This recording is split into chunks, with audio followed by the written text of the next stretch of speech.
We're live.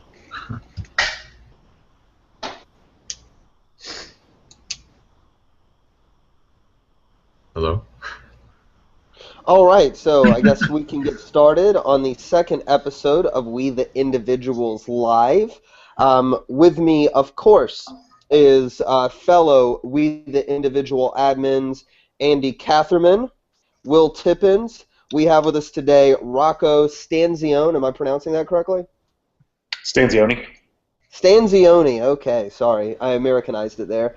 And then, of course, the founder of We the Individuals, Jeff Peterson, and I am Chris Calton. You can also find me under Anarchris on YouTube, as some of you might know me.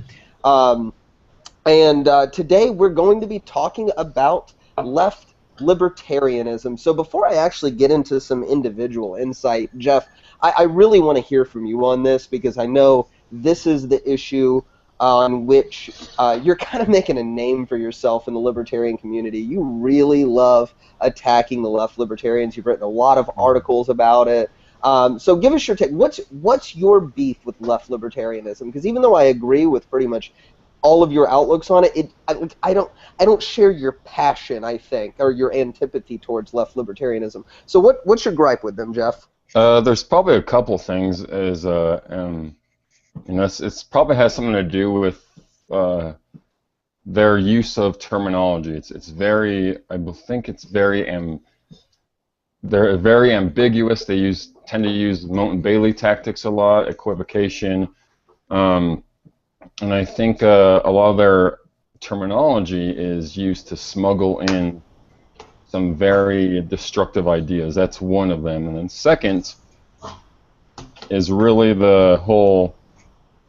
They seem to have, based off a lot of their propositions and conclusions, they seem to have a lot of disdain for people who have more, who are rich people, be it who have more, but just they seem to have a little bit more disdain for those. I'll use the term agency, just because they seem to. Can you define that term? I'd say the ability to actually. Morph your own surroundings, or that's probably one of the best ways I would know how to define it, is the ability to change the environment to your will, to bend the environment to your will. Something that you have more power to do if you do have more capital or more wealth, and they have antipathy. Is that what you're saying? Am I hearing you right? Okay. Yeah. Okay. Yeah, and we can get into some of the specifics because some of the things you brought up I actually have in my notes to talk about tonight, so we won't spend too much time on them for now. Just for anybody else who might be listening, the left, when we refer to left libertarians, we're talking about people that kind of find themselves between the pure libertarian socialist or libertarian communist, and I know a lot of our viewers are going to see those as oxymorons, but historically these are grounded ideologies that do have pretty wide followings. And these are guys that say, well, we're not really capitalist, but we do believe in free trade, and so they're kind of, and this is my perception, they're kind of wishy-washy on these things, where I start to agree with them. Okay, you're not using the term capitalist, but I agree with your principles, and then they get into some issues that kind of make me uneasy, like, okay, now you're starting to sound like a Mikhail Bakunin follower or something like that. So, and that's some of the stuff we're going to dive into, but this is what we're talking about when we talk about the left libertarians, the people that are kind of in the middle between the far left communist and the far right Rothbardian camps. I'll get some quick thoughts from the rest of you. Andy, we'll start with you. What do you think of left libertarians? These guys bother you like they do, Jeff, or are they not worth worrying about? I think I first remember kind of meeting or being introduced to the left libertarian movement, kind of like just like libertarianism per se. It's just not enough. We need to have like a libertarian plus plus, to borrow a programming term. We need to have like a super duper libertarianism 2.0 sort of mantra aesthetic, and I don't really understand why it's necessary. I think that's just my basic beef, is why is this qualifier necessary? Why is this adjective necessary? And okay, I think it's confusing, and it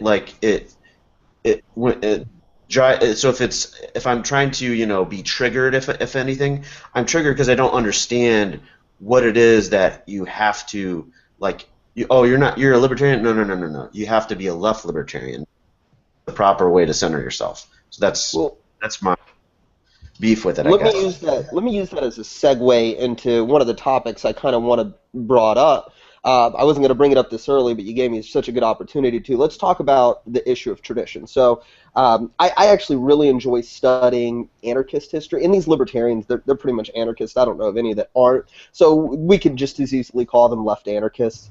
And the argument that they would make, and they would be right in this, is that in the libertarian tradition, they were leftists. These guys are mutualists. They're early level socialists.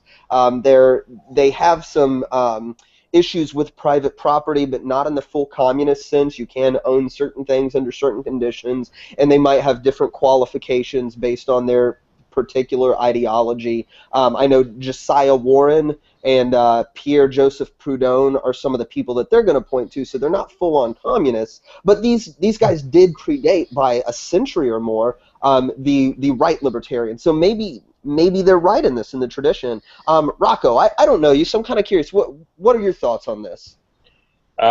It's a little bit all over the map. I mean, there's left libertarians to be found all over the map. There's your Charles Johnson. Doesn't often actually come out and say anything that I disagree with, but when he does. And then there's like the Kevin Parsons, who can't put string a couple of sentences together without saying anything I agree with. And then, but I think one of my main beefs with them, in addition to the ones Jeff mentioned, are they don't ever seem to actually make propositions. Like they make a claim and they fill it, like you said, with a lot of ambiguous terminology and adjectives that they don't ever seem to be able to define, even when you ask and then keep asking. You never can get to the bottom of something where two people who started out disagreeing, if you give them the same facts and the same definition, they could agree on what they're looking at. Or whatever. You're looking at exploitation, for example. And the same goes with just about everything they say, like the labor theory of value. You can read Kevin Carson's book and still not know what value means. And if you ask him to explain it, he'll tell you to read the book. If you ask any of his followers to explain it, read the book, which does you no good. So those are some of the things that bug me. Okay, and I think those are some good points. I think the ambiguity issue is a big one because I know a lot of these guys. I do admire Roderick Long. I think very highly of the man. He's one of the best anarchist historians I think alive today. He's a philosopher, for those who don't know him, but he has translated some of the debates with like Frederick Bastiat and Pierre Joseph Proudhon. But sometimes I'm not sure. Like I don't know exactly where he stands in the capitalist versus socialist versus mutualist anarchist. So I kind of find myself wondering that when they talk about this stuff, I'm like, I'm not really sure if I agree with you or not. Will, what do you think about all this? Like you said, I really like Roderick Long and Sheldon Richman. There are a couple of guys that I wouldn't say that I agree with 100% of everything that they say, but I'm sympathetic on one hand because I'm interested in some of these issues. I think most libertarians, even if they consider themselves brutalist or thin libertarians, should take interest in these types of issues. But it's just, where do you take it to? It was the back when I first really got into sort of getting into the libertarian community, there was that little faction that kept saying, well, the check your privilege crowd, and that there's nothing on it prima facie that's incompatible with libertarianism with that, but it sort of brings up an uneasy question if you're talking about what the logical, I mean, is that going to be, if that doesn't affect the ultimate, the legal philosophy of libertarianism, then I have no problem with it. It's just, and in fact, I think that it's just aesthetics at that point where, if you're talking about what art a libertarian should like or what, entertainment, anything else, but when it does get to the point where it's interfering with the underlying legal philosophy, once again, it's a political, legal, system of belief. Maybe I shouldn't phrase it like that, but then it becomes really annoying to me. And I think the biggest issue is that a lot of people are initially drawn to something like left libertarianism because it sounds edgy, but really they sort of lose substance and get lost in what, a lot of the sort of sensationalist things that are more associated with progressivism, and that's when it is a problem, I think. Sure. Rocco, I'm going to go back to you now because you touched on a point that I kind of have on my list as well, and that's kind of the subjectivity of definitions or these ambiguous terms. Jeff mentioned it as well. I'm going to get to his thoughts, of course, too. But I have some here, and I wouldn't mind just seeing if you give me a good idea of what I should think about this. So before we started, I wrote down social justice. That's when we hear, and even just the word justice in general, I find to be a relatively ambiguous term, but we like this social qualifier of social justice. We like the word equality in any faction of leftism, including left-libertarianism. You mentioned exploitation. I didn't think of that one until you said it, but I wrote it down here. Are these words that have any meaning to us? Like, should we, as we might consider ourselves right libertarians, should we care about these words at all? Well, I wouldn't characterize myself, at least, as a right libertarian. I just... Okay, forgive me if I got ahead of myself then. Is the question, should we adopt or deal with these terms? Is that what you're...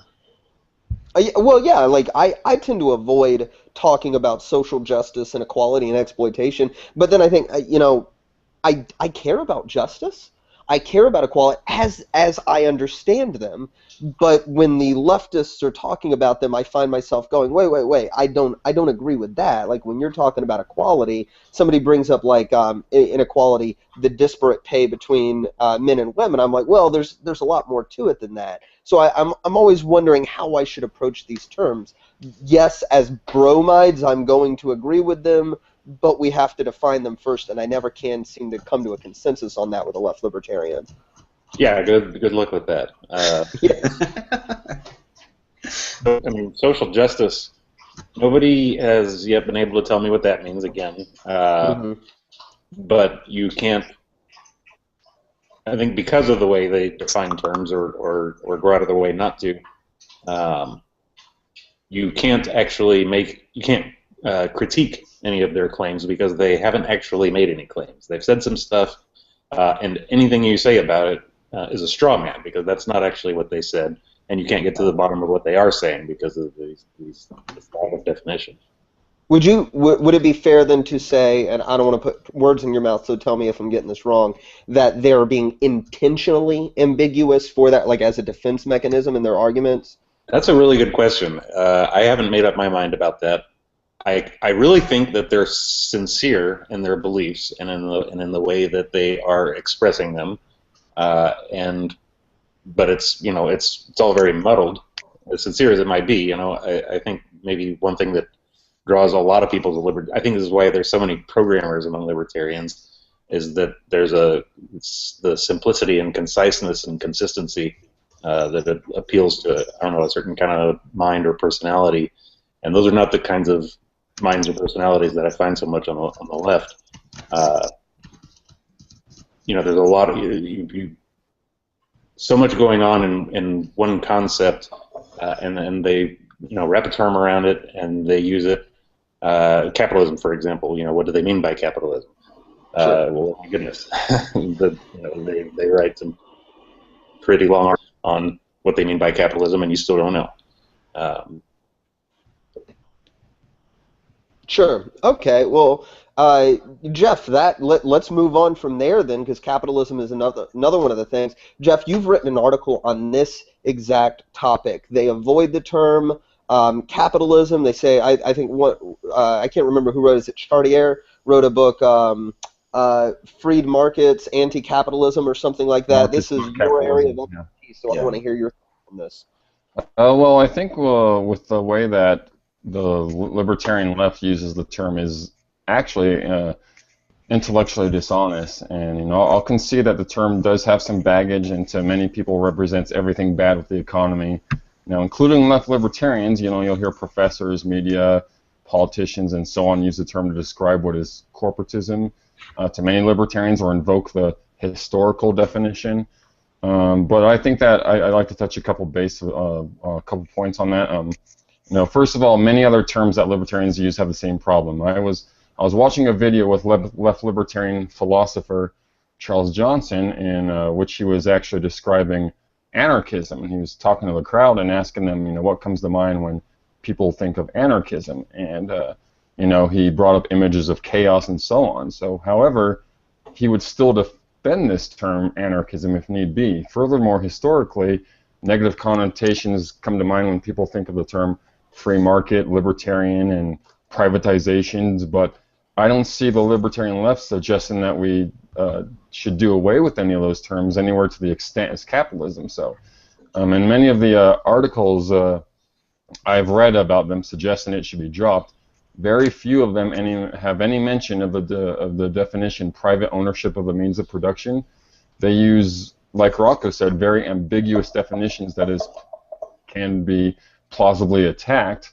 And what's even worse is that in their articles they argue that free market is not the same as capitalism when defined as corporatism, and that they should embrace free market anti-capitalism, which I think allows them to smuggle in a number of Trojan horse concepts. So the last point is, the term does get perverted, misused, and distorted by advocates of the state. I know what I mean, but others might not. So, at one point I said perhaps calling myself a market anarchist instead of an anarcho-capitalist, or embracing anti-capitalism is a good idea, but then sometime later in Socialism, What It Means by Tucker, he has the same thought, yet this time it's about socialism, and his conclusion is completely contradictory to the conclusion of capitalism, or his definition is that he responds to a fictional character who associates the word socialism with all things bad, but to me that's like a double standard, because on one hand, as far as on one hand, you oppose capitalism for its supposed association with corporatism, yet you take pride in socialism, even though you are forced to emphasize over and over and over you don't mean state socialism. So I think it's a double standard. I think those who abuse socialism cannot have a monopoly on the term socialism, rightfully so, and neither those who left libertarians and those who oppose capitalism for the same reason. So I think it's intellectually dishonest how they use it. Okay, and I want to correct what I said earlier. The book by Kevin Chartier is Markets, Not Capitalism. So I just had to look it up real quick just to make sure that I didn't misrepresent his book. The subtitle is Individualist Anarchism Against Bosses, Inequality, Corporate Power, and Structural Poverty. So that kind of goes into some of the ambiguity we were talking about. It's got the word inequality in there, of course, and we're against corporate power. One thing, Andy, I'll hear from you on this. When I know Pierre Joseph Proudhon, super interesting guy. I love looking into his history. And one of the things he believed is he's famous, as Benjamin Tucker reminds us, for the phrase "property is robbery," but he also said property is liberty.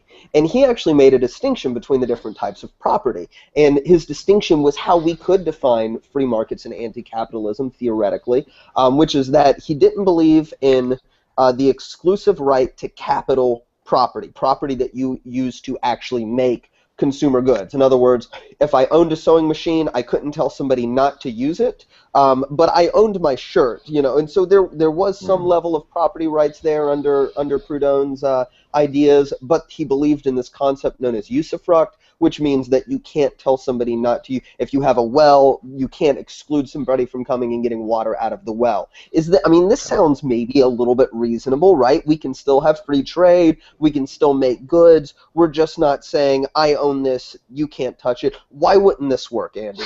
Well, I'll just give you a good example. So I live in a house, and I own it. I might have a mortgage on it, but let's say that my wife and I want to open up. So this is our house, right? So we could sell it. We could do whatever we want with it. But what if we want to use it as a daycare?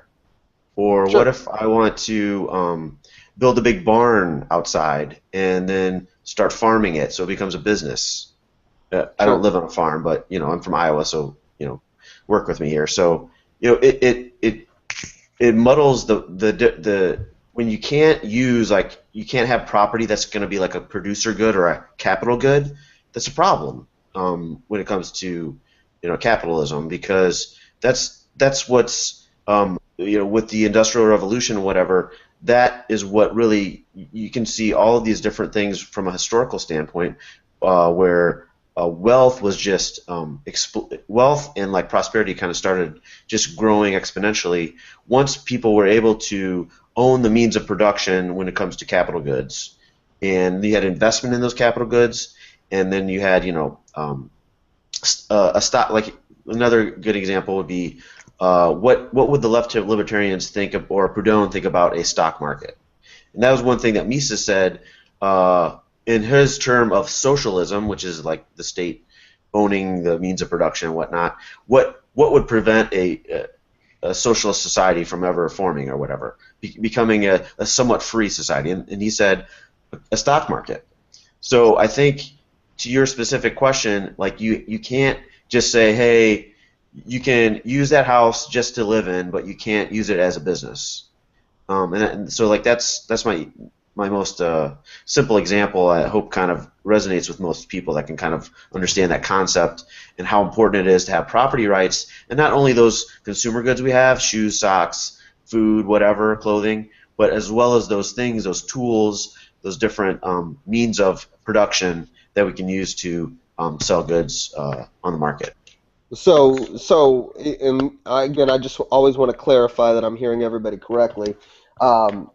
If I were to put this simply, you're saying that if we couldn't exclude people from using capital goods, we wouldn't have the incentive to invest in them initially. Sure. Okay. Yeah, absolutely. Yeah. Okay. That makes sense. Well, one of the things you brought up on the house, I'll go to Will from this, but then I do want to hear from Jeff as well, because I know this is one of his pet topics too. But Will, speaking from Andy, he mentioned living in his house, and that reminded me of the occupancy and use argument. For the viewers who might not be familiar with this theory, this is the theory that yes, you can own what you have as long as you're using it. So another mutualist, an individual anarchist, one of my favorites, I'm actually working on some research for him right now, is oh my God, I forget his name. The Josiah Warren. There you go. I had a brain fart there for a second. Josiah Warren was very similar to Proudhon, but developed the ideas independently. And prior to Proudhon, he actually did believe in the private ownership of capital goods, so he was a little bit closer to the capitalist, but he refused to own anything unless he was putting it to productive use. And so this is kind of where you get this idea of occupancy and use. It's mine as long as I'm using it, but if I abandon it, it's free for somebody else to come in and start using it. And so this would be like in a house. Like, what is the statute of limitations for which I can be away from my house before it's no longer mine? So what's your take on this idea of occupancy and use? So, yeah, the question is absentee ownership, right? And so right. Really, if you can approach it the easiest way to approach it is just from a practical utilitarian standpoint, which I don't prefer that, but it's much simpler. I mean, if you accept that there's no absentee ownership, then that essentially, I mean, that throws into disarray every other type of social organization that revolves around property, which is to say basically all of society, and civilization, in my opinion, would cease to really function. I mean, without that's pretty fundamental. And I know Jeff is chomping at the bit for this one, or so. You want to pass it over? Oh, I'm going to make it a little bit more difficult for Jeff. Okay, Jeff. I'm gonna knock this up a notch, because I think it's easy to get into this degree of like, what if I go into vacation and then is it not mine? Can somebody get it? And I think most of them are going to say. But even Rothbard, when he talks about homesteading, he talks about the abandonment of property. So there's still a degree to which, like, if I abandon my property, somebody else can come in and homestead. So where do we draw? Like, when does it stop being this hard to define occupancy and use definition and the actual abandonment of property that Rothbard talked about when he talked about homesteading property? What's your answer?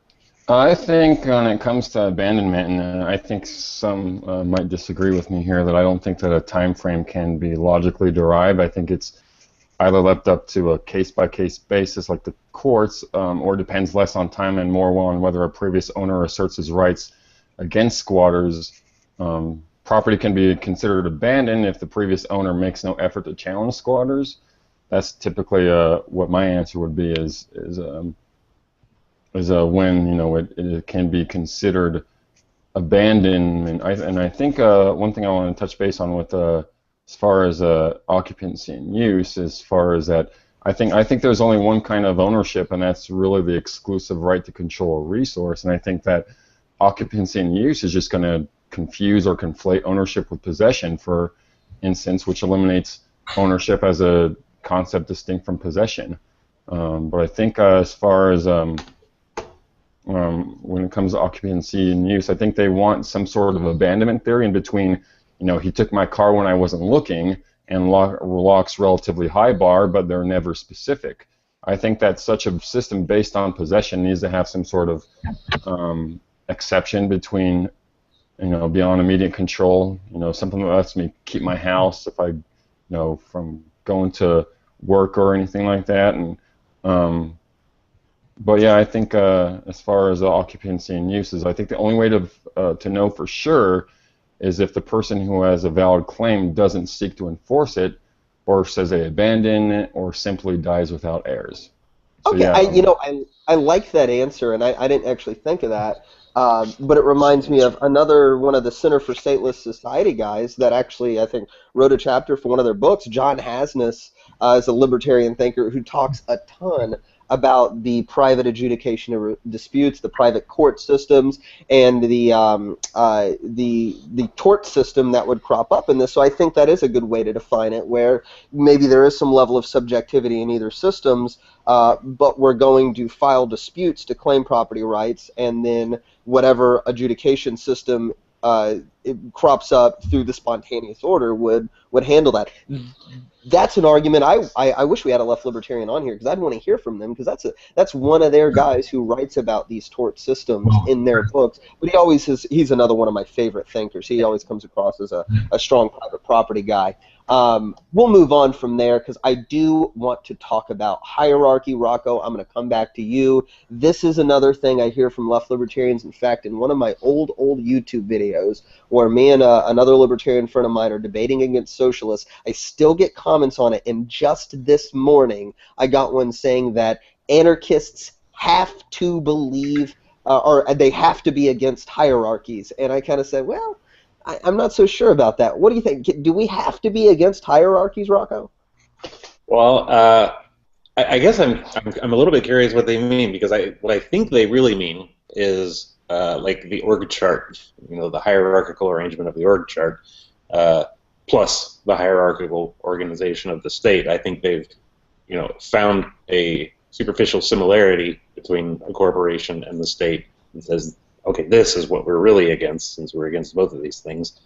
But an org chart also looks a lot like my family tree, and I don't see any reason to object to that. So no, I really don't think so. Okay. Jeff, I'm going to go back to you, because I want to hear your take on this. What about, is there a distinction that can be made between state hierarchies and, say, business or corporate hierarchies? When I enter into employment, am I submitting myself to hierarchy that, as an anarchist, I should oppose?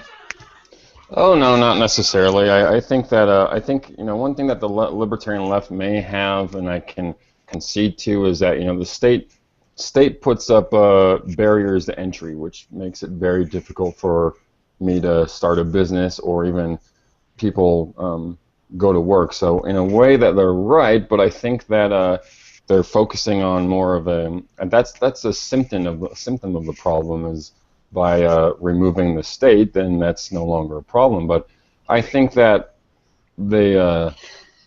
I think when it comes to hierarchy, it seems that they want to when it comes to hierarchy, you know, the job, you know, if I want to buy or work, you know, the state has power. They can say, you know, if you don't do what I say, I will throw you in a cage.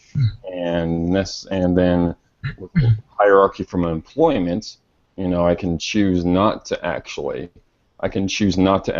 be employed. They won't throw me in a cage for doing so. You know, so it's if I don't do what they say, it's their loss or my loss, whichever. So I think I think that they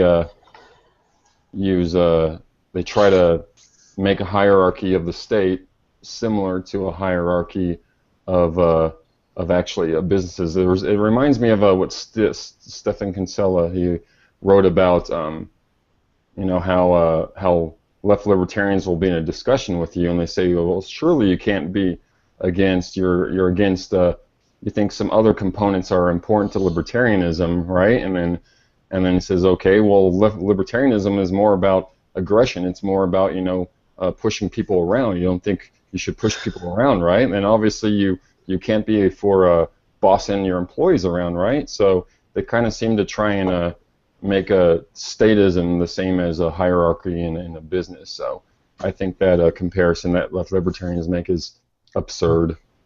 Right, so it's a distinction between voluntary hierarchy. And that's something, again, Josiah Warren, another mutualist, people point to him as an example of left libertarianism, and he actually spoke, I think in his writing Equitable Commerce, if I remember, he spoke about voluntary hierarchies, and he was completely okay with them. So even on the left libertarian historiography there, we do see some friendliness to hierarchies.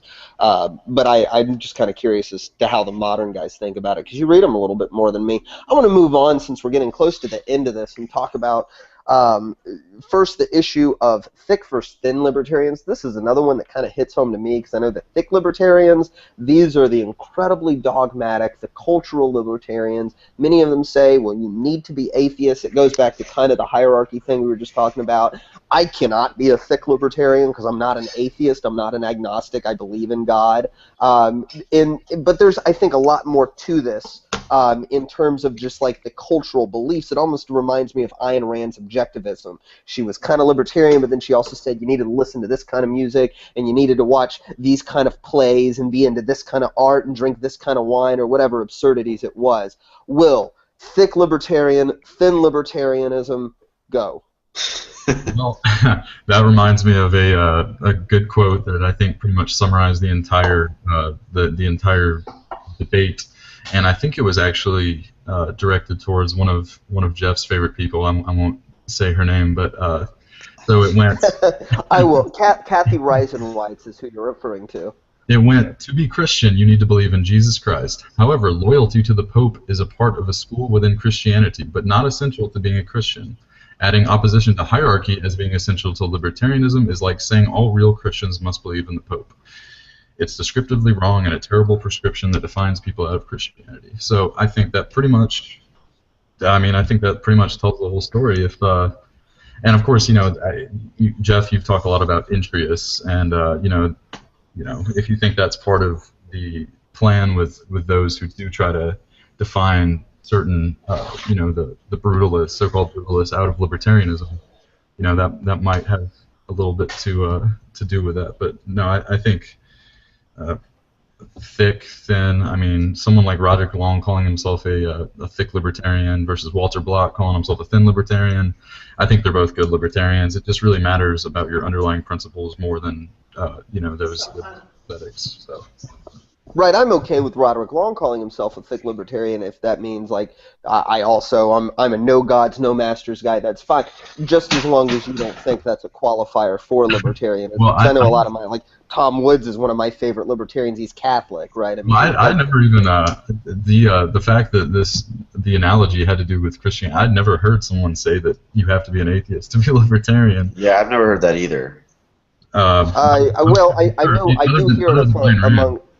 I read a lot of these socialist anarchists, and I know a lot of them say it. I may be speaking out of turn for some of the mutualist, free-to-market guys that we're discussing, but I know the one of the anarchy flags literally says no gods, no masters.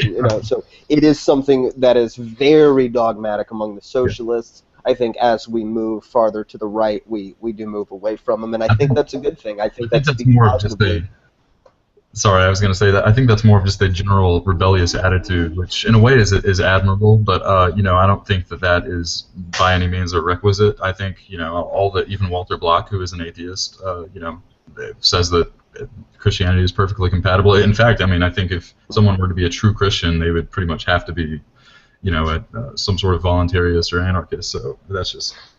That's the argument I make, but that's a different episode.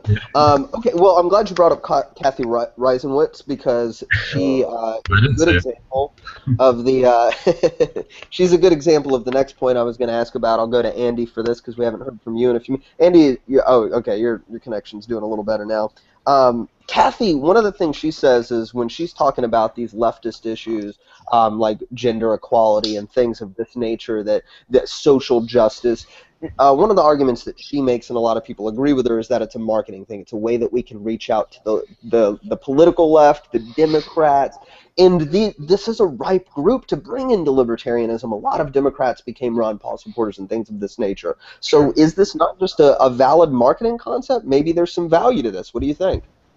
So yeah, so to segue off your last point about thickism, it goes to the point about their thickism through strategy. So that's one of their things is, and I think that's really the primary reason that these left libertarians are kind of where they're at, and they come from where they are, is it's really strategy. And I do agree that there's plenty of one thing like that Ron Paul why he was so effective is that he was able to build coalitions of different diverse types of people. People with the hedge funds guys, whereas like the pot smoking hippie guys, and there's nothing wrong with trying to appeal to a broad base, a big camp.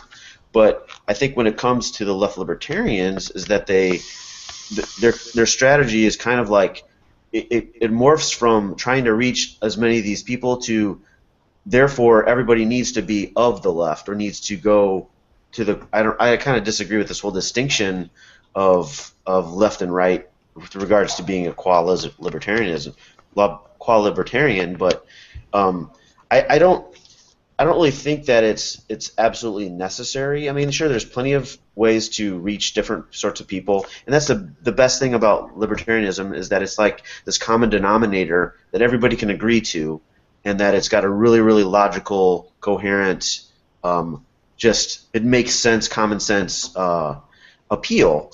And it will appeal to lots of people, but that doesn't necessarily mean that, therefore, once we got all these people in the camp, they have to go and believe all of these different things that are not necessarily connected or relevant to libertarianism. Okay. Jeff, I want to get a quick word in from you about the marketing question, just because I like your opinion on this stuff, and then I'm going to move on to my last topic that I want to hear from everybody on. So, Jeff, the marketing points, are these tactics that we maybe don't like, are they valid to bring people in from like the Democrat side of the political spectrum into libertarianism? What's the harm in this? I think if you're going to use using social justice as an example, I'm going to probably have to go back to what Rocco said. We would need to have a clear definition of what it means in order to use a strategy like that to attract others. I wrote about Kathy Reisenwitz earlier this year, surprisingly, and I remember saying, maybe she's right about all these, maybe she's right about everything she says. The thing is that I think that we need to filter out bad ideas with good ideas, because just because something may be typically leftist doesn't mean it's also necessarily libertarian, because left libertarians will also like to invoke tradition a lot, and I think just because something's leftist doesn't mean it's necessarily libertarianist. But I think that Ron Paul had a better strategy, and I think Walter Block or Lew Rockwell may have said something about when Ron Paul was actually becoming, when he had his revolution in 2008 and 2012, he brought people with the common sense things such as war, the debt, the Federal Reserve, and those, what I would argue, just as Lew or Walter, I think it was Lew Rockwell, that those are actually thin concepts, because those are all common sense things. And as Andy pointed out, but I also think that once you're there, once you figure out the actual, once you figure out you're a libertarian, then from there you can adopt your own values. But I don't think that necessarily trying to attract people with things such as social justice or checking your privilege is going to be at all any constructive, because you're just going to put people, libertarians, against each other. And I think that's a lot of what the left libertarian has done, is put people like left libertarians against other libertarians who, I think it's just going to divide libertarianism even more by using that strategy. Okay, well, let's move on to the last question, and I want to hear from everybody. Rocco, I'm going to start with you, which is, let me qualify this first. So, in the historic libertarian tradition, Pierre-Joseph Proudhon, Frederick Bastiat, hero of these mutualists, hero of those of us on the Rothbardian side, they were both part of the French Parliament at the same time. They both were seated on the left side of Parliament, which is one of the arguments you hear from the leftists saying, all libertarianism, left libertarianism, this is their argument. And it's true. Frederick Bastiat and Pierre-Joseph Proudhon, they disagreed vehemently on issues of basically capitalism versus socialism. They disagreed on interest and usury. They disagreed on so many issues, but they also voted on the same side in Parliament many, many times. So they agreed and they worked together on many things. Can we not do the same with the left libertarianism? Say we disagree with you on maybe your views on capital, but we're anti-war. We're anti-war on drugs, and these are important issues. What do you think? Can we work together? I don't know what it would mean to work together, because we can't do the analogous thing. We're not going to go vote together, right? So if it's, can we try to, engage in the same kind of marketing efforts? Maybe not toward the same audiences. I don't know about that. If it's work toward the same, post-state solutions, maybe not the same solutions, maybe different solutions. If they want to build worker-owned collectives while we build something resembling a corporation. I think we can get along just fine, but I don't actually know what it would mean for us to do in that sense. I don't know of the analog to Proudhon and Bastiat, voting the same way on the same issues. I'll give you some examples, and I'll move on to Will for the next thought. But some of the stuff that comes to mind is like antiwar.com. Antiwar.com is run by people who describe themselves as Rothbardians, but they're speaking a message that would reach out to left libertarians, which is an anti-war message. It reminds me too of the anthology by that Tom Woods, and I can't remember the other guy, but Tom Woods and a socialist compiled about basically anti-war writing. So when it comes to issues of war, when it comes to issues of the war on drugs or the militarization of the police, on these single issues, could we not, say, ally ourselves at least to tackle maybe just legalizing marijuana? Will, what do you think? Oh, absolutely. And I mean, that so-called left libertarians and no prefix libertarians and right libertarians, whatever you want to call yourself, we should all have very common grounds. I mean, anti-war on drugs, there are a couple left libertarians who've made living wage arguments, but if you can do that without the state, without what we have agreed is our immoral means to the ends, then I have no problem with it. And there is a lot more binding us together than we disagree about. I mean, it's so touchy. You have people who disagree over Rand Paul, who it's so many riffs. It's almost just it's almost petty at this point. I just don't know why you can't just look at the bigger picture. And to me, the biggest issue is foreign intervention, foreign interventionism. And so if we can have that one thing, then like antiwar.com, and there's so many issues that there should be complete agreement on. So I don't know why not, other than just the pride and people just looking for reasons to pick at each other, essentially. Sure. Okay, Andy, final thoughts, man. Should we put our dogma aside and find things to work with left libertarians on?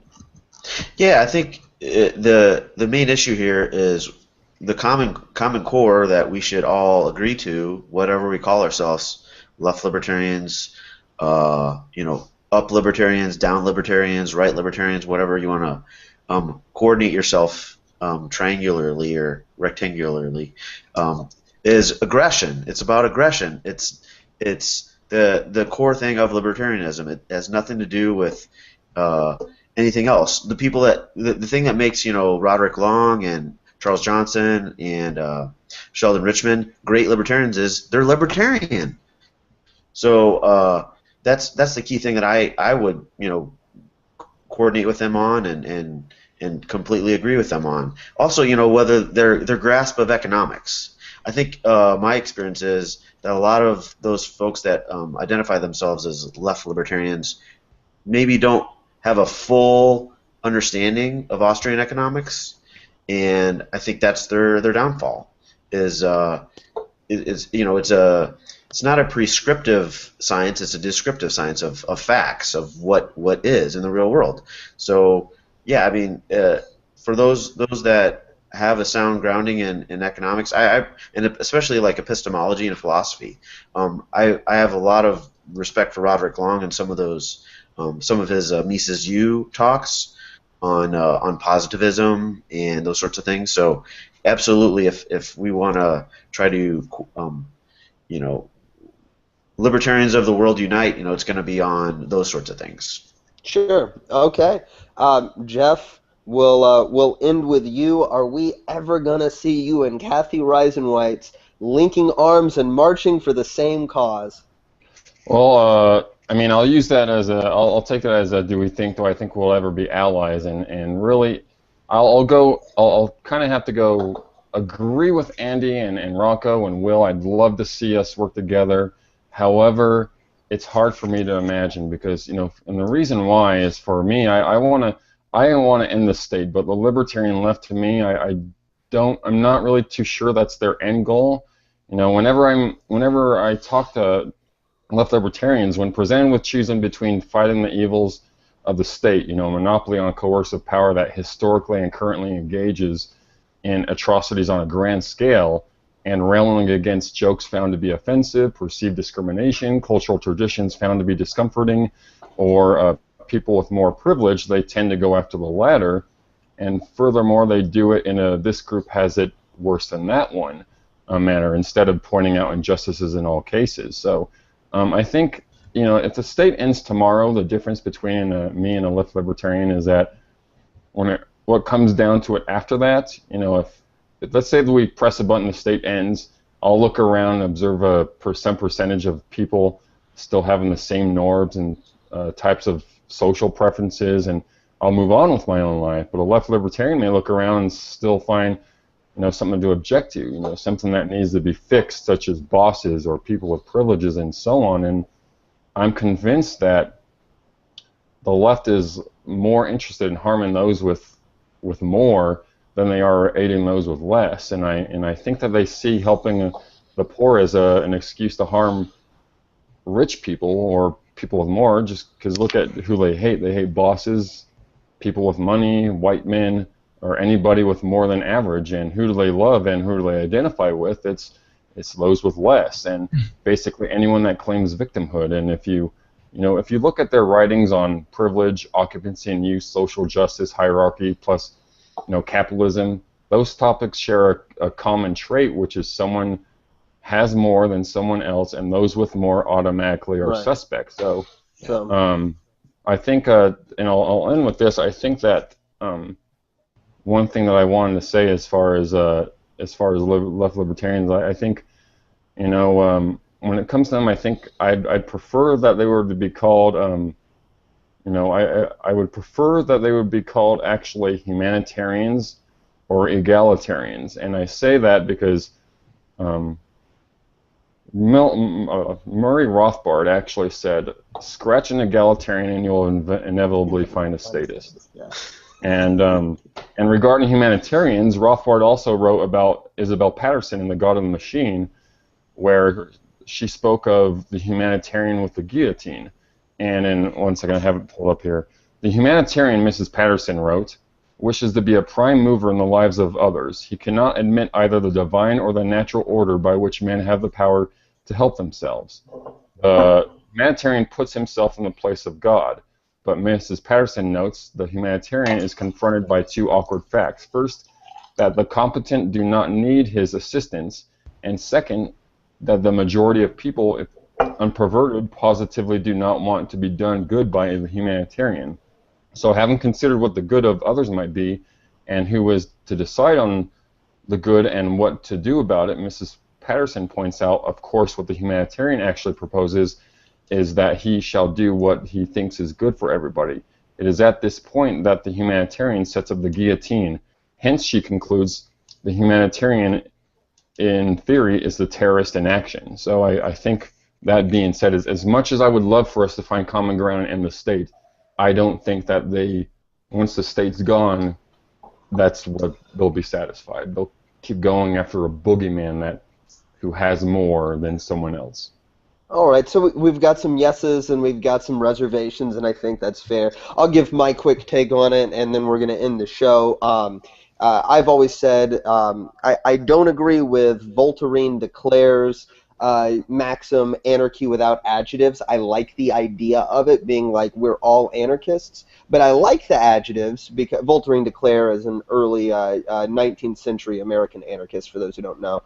I like the adjectives because when I say I'm an anarcho-capitalist, the anarcho describes what I advocate, and the capitalist describes what I predict will come of that. So I advocate anarchy. I think that will lead to capitalism. I'm okay with it if I'm wrong, as long as a left libertarian, and I would say this for the socialist anarchists, the communist anarchists, as long as that's how they view it, I advocate anarchy, and if I'm wrong in what I predict, the hyphenate, then I'm comfortable with it. Then I say I can work with you because our priority is ending the state. And I think that goes back to what you're saying, Jeff. It's really a matter of priorities. I think we would all agree with that. And the priority should always be ending the state. All right, so that's going to be it for tonight. We will be back next week, and then we should actually be doing live sessions that people can watch as we're talking and comment during the show. But until then, you can always comment and let us know what you think. Give us topic ideas, and we'll see you then. Like you said, with a lot of ambiguous terminology and adjectives that they don't ever seem to be able to define, even when you ask and then keep asking. You never can get to the bottom of something where two people who started out disagreeing, if you give them the same facts and the same definition, they could agree on what they're looking at. You're looking at exploitation, for example. And the same goes like with just about everything they say, like the labor theory of value. You can read Kevin Carson's book and still not know what value means. And if you ask him to explain it, he'll tell you to read the book. If you ask any of his followers to explain it, read the book, which does you no good. So those are some of the things that bug me. Okay, and I think those are some good points. I think the ambiguity issue is a big one because I know a lot of these guys. I do admire Roderick Long. I think very highly of the man. He's one of the best anarchist historians, I think, alive today. He's a philosopher, for those who don't know him, but he has translated some of the debates with, like, Frederick Bastiat and Pierre-Joseph Proudhon. But sometimes I'm not sure, like, I don't know exactly where he stands in the capitalist versus socialist versus mutualist anarchist. So I kind of find myself wondering that when they talk about this stuff, I'm like, I'm not really sure if I agree with you or not. Will, what do you think about all this? Like you said, I really like Roderick Long and Sheldon Richman. There are a couple of guys that, you know, I wouldn't say that I agree with 100% of everything that they say, but I'm sympathetic on one hand because, you know, I'm interested in some of these issues. You know, I think most libertarians, even if free trade, and so they're kind of and this is my perception, they're kind of wishy-washy on these things where I start to agree with them. Okay, you're not using the term capitalist, but I agree with your principles, and then they get into some issues that kind of make me uneasy, like, okay, now you're starting to sound like a Mikhail Bakunin follower or something like that. So, and that's some of the stuff we're going to dive into, but this is what we're talking about when we talk about the left libertarians, the people that are kind of in the middle between the far left communist and the far right Rothbardian camps. I'll get some quick thoughts from the rest of you. Andy, we'll start with you. What do you think of left libertarians? These guys bother you like they do, Jeff, or are they not worth worrying about? I think I first remember kind of meeting or being introduced to the left-libertarian movement, kind of like, just like, you know, libertarianism per se it's just not enough. We need to have like a libertarian plus plus, to borrow a programming term. We need to have like a super duper libertarianism 2.0 sort of mantra aesthetic, and I don't really understand why it's necessary. I guess this is my basic beef: is why is this qualifier necessary? Why is this adjective necessary? And Okay, well, I think it's confusing, and so if I'm trying to be triggered, if anything, I'm triggered because I don't understand what it is that you have to like. You're a libertarian. No. You have to be a left libertarian. The proper way to center yourself. So that's my Mountain Bailey tactics a lot, equivocation, and I think a lot of their terminology is used to smuggle in some very destructive ideas. That's one of them. And then second is really the whole, they seem to have, based off a lot of their propositions and conclusions, they seem to have a lot of disdain for people who have more, who are rich people, be it who have more, but just they seem to have a little bit more disdain for those. I'll use the term agency, just because they seem to. Can you define that term? I'd say the ability to actually morph your own surroundings, or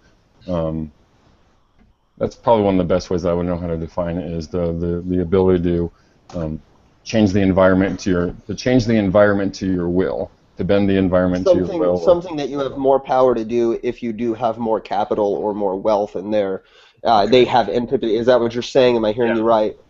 Okay. Yeah. Okay. Yeah, and we can get into some of the specifics, because some of the things you brought up I actually have in my notes to talk about tonight, so we won't spend too much time on them for now. Just for anybody else who might be listening, when we refer to left libertarians, we're talking about people that kind of find themselves between the pure libertarian socialist or libertarian communist, and I know a lot of our viewers are going to see those as oxymorons, but historically these are grounded ideologies that do have pretty wide followings. And these are guys that say, well, we're not really capitalist, but we do believe in free. Beef with it, Let me use that as a segue into one of the topics I kind of want to brought up. I wasn't going to bring it up this early, but you gave me such a good opportunity to. Let's talk about the issue of tradition. So I actually really enjoy studying anarchist history, and these libertarians, they're pretty much anarchists. I don't know of any that aren't. So we could just as easily call them left anarchists. And the argument that they would make, and they would be right in this, is that in the libertarian tradition, they were leftists. These guys are mutualists. They're early level socialists. They have some issues with private property, but not in the full communist sense. You can own certain things under certain conditions, and they might have different qualifications based on their particular ideology. I know Josiah Warren and Pierre Joseph Proudhon are some of the people that they're going to point to, so they're not full-on communists, but these guys did predate by a century or more the right libertarians. So maybe they're right in this, in the tradition. Rocco, I don't know you, so I'm kind of curious. What are your thoughts on this? It's a little bit all over the map. I mean, there's left libertarians to be found all over the map. There's your Charles Johnson. Doesn't often actually come out and say anything that I disagree with, but when he does. And then there's like the Kevin Parsons, who can't put string a couple of sentences together without saying anything I agree with. And then, but I think one of my main beefs with them, in addition to the ones Jeff mentioned, are they don't ever seem to actually make propositions. Like they make a claim and they fill it.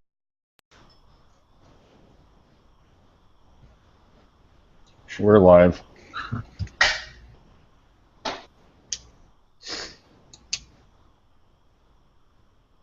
Hello? All right, so I guess we can get started on the second episode of We the Individuals Live.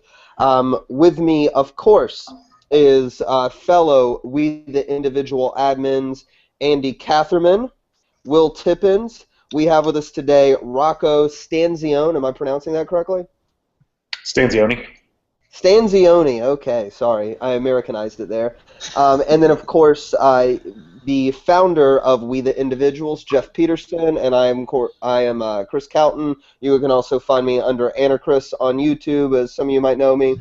And today we're going to be talking about left-libertarianism. So before I actually get into some individual insight, Jeff, I really want to hear from you on this, because I know this is the issue on which you're kind of making a name for yourself in the libertarian community. You really love attacking the left libertarians. You've written a lot of articles about it. So give us your take. What's your beef with left libertarianism? Because even though I agree with pretty much all of your outlooks on it, I don't share your passion, I think, or your antipathy towards left libertarianism. So what's your gripe with them, Jeff? There's probably a couple things. It's probably has something to do with their use of terminology. It's very, I think it's very they're very ambiguous. They tend to use